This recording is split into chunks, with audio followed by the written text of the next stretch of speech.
Hello students, and welcome back to Social Science lecture part 1.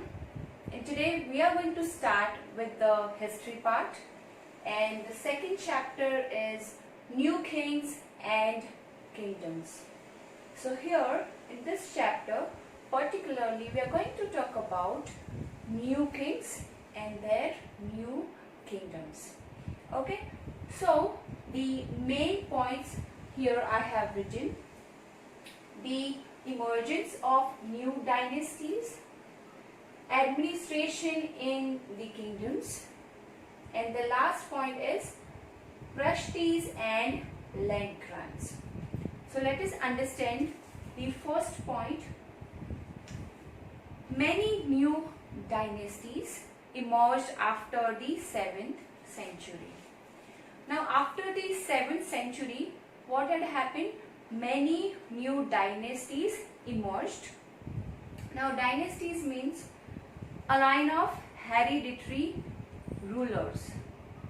We all know that if the king is having two sons, then the eldest son will become a king.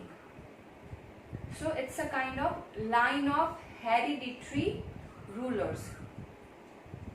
Now here you have a map of India in your textbook on the page number 16. So you have to observe the map of India. Map shows the major ruling dynasties in different parts of the subcontinent between the 7th and 12th centuries. Now between the 7th and 12th centuries, some of the major ruling dynasties we can see here. So Anarta, which is at Gujarat, Anarta major ruling dynasty. Then you can see Parmaras in the middle in the Madhya Pradesh. Then you have Utkala. Then you have Kalinga. So many major ruling dynasties they have mentioned here in the map of India. So just observe all the dynasties which were existing between the 7th and 12th century, and they were new dynasties. In the map of India you can also see many rivers they have mentioned. Indus river, north side on the top of the map, then left side, west side, right side is east, and bottom side is south direction. Many other rivers like Beas river, then Mahanandi river, Tapi, Narmada river, Kaveri river, ocean is also mentioned here. So your task is to observe all the rivers, ocean, and the major ruling dynasties in this map. So let's go to the page number 17 and let's take the main point, the emergence of new dynasties. Now when it comes to emergence, what's the meaning of emergence? Emergence, that means the process of coming into existence. Earlier it was not existing, but with the slow process it started coming in the existence. By the 7th century there were big landlords. Now see, we are talking about 7th century. So in the 7th century there were big landlords. Now what do you mean by landlords? A man who rents out land. A man who lends out land. Or warrior chiefs in different regions of the subcontinent. Now what had happened in the 7th century? There were big landlords and warrior chiefs in different regions. There were different regions and various kind of landlords and this warrior chiefs were there.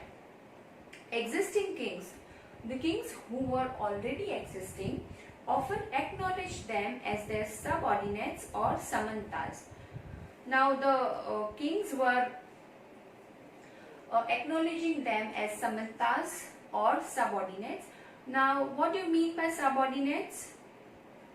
The people who are lower in position with the comparison of king. The people who are lower in position, if we compare with the king, they were expected to bring gifts for their kings or overlords. Now these landlords or warrior chiefs were expected to take the gifts for kings. As samantas gained power and wealth, samantas were having power and wealth, they declared themselves to be Mahasamanta. Now they were themselves, describing them as Mahasamanta, Mandaleshwara, and so on. They were just giving big names to themselves. Sometimes they asserted their independence from their overlords. They were giving too much importance to their independence as well. Now let's read the next paragraph. One such instance was that of the Rashtrakutas in the Deccan. Here we have the instance of Rashtrakutas. Initially, क्या हुआ? They were subordinate to the Chalukyas of Karnataka. Now there were subordinates of the Chalukya of the Karnataka. In the mid 8th century, Dandi Durga, a Rashtrakuta chief, overthrew his Chalukya overlord and performed a ritual called Hiranyagarbha. They started performing ritual, and the name of the ritual is Hiranyagarbha. And when this ritual was performed with the help of Brahmanas, it was thought to lead to the rebirth of the sacrificer as a Kshatriya, even if he was not one by birth. So here, see which kind of rituals they were doing in the mid 8th century. The name of the ritual is Hiranyagarbha, and they used to believe that if they will perform such kind of ritual, then the person who is the sacrificer will get the rebirth, and even sometimes the person was not there, the person's existence was not there, still they used to believe that the sacrificer will rebirth by doing such kind of rituals. So they used to do, and such kind of rituals who used to do? Brahmanas. In other cases, men from enterprising families used their military skills. Now enterprising families were using their military skills. Now military people have specific skills. They go to specific training, and these trainings are really so much difficult. And actually they used to carve the kingdoms. You must have seen the carvings on the kingdoms. So these are the military skills of the enterprising families to carve the kingdoms.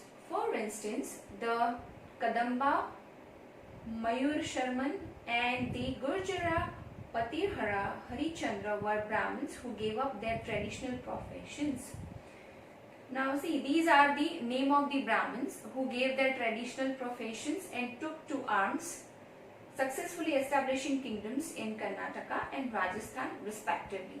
Now actually they left their original profession of Brahmin, and they took to arms this military skills, and they did it so successfully, and they were establishing kingdoms in Karnataka and Rajasthan respectively. Now next point, here we have is administration in the kingdoms. Now, which kind of administration were going on at this time in the kingdom? So let us read the paragraph on the page number 17. Administrations. Many of these new kings adopted high sounding titles such as sorry, Maharaja Adhiraja.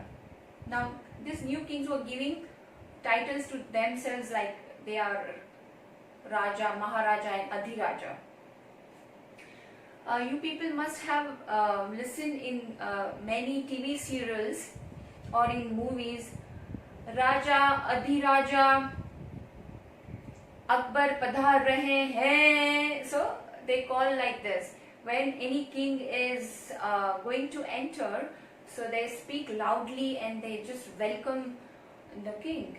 So this way they give the big titles to the king. However, in spite of such claims, let us go to the page number 18.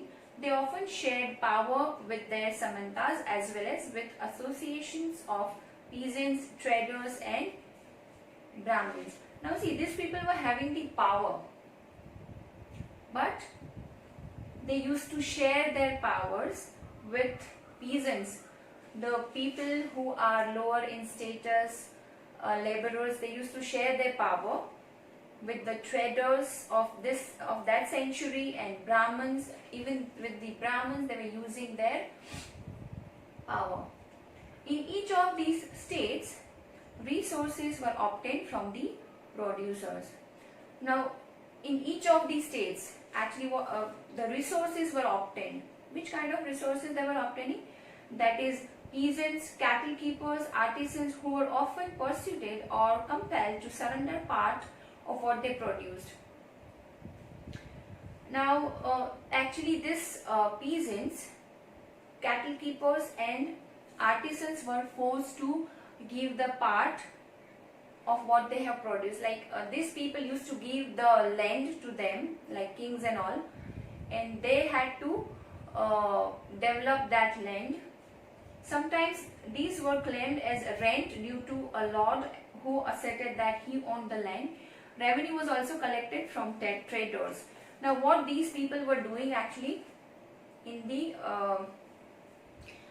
this century, kings used to give the land in a rent, and these people like cattle keepers, artisans, they used to work on the land, and whatever they are producing, they had to give in return, because the land is of kings, and whatever they have produced in agriculture, they had to give to them.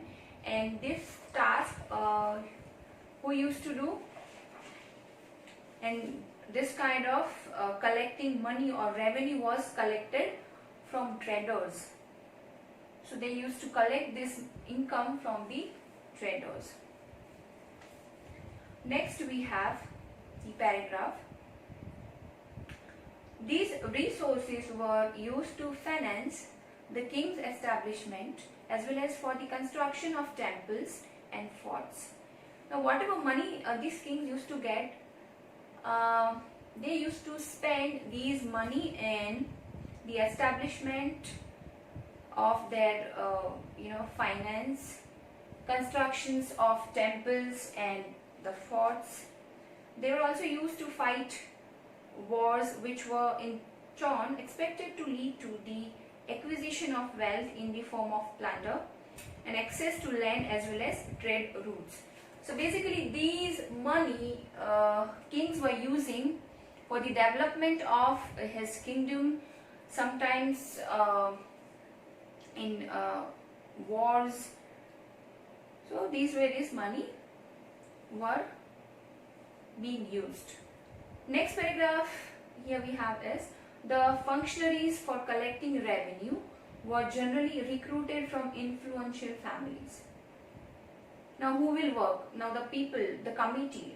For example, in one committee 6 people are working. So that used to call functionaries. So who will collect such revenue? So that functionary, the group of 6 or 7 people will collect the revenue, were generally recruited. Who used to recruit this functionary? Influential families, the family who are good enough with money, and positions were often hereditary. And how positions in this century people used to get hereditary, that means raja ka beta raja banega. This was true about the army as well. In many cases, close relatives of the king held these positions. If the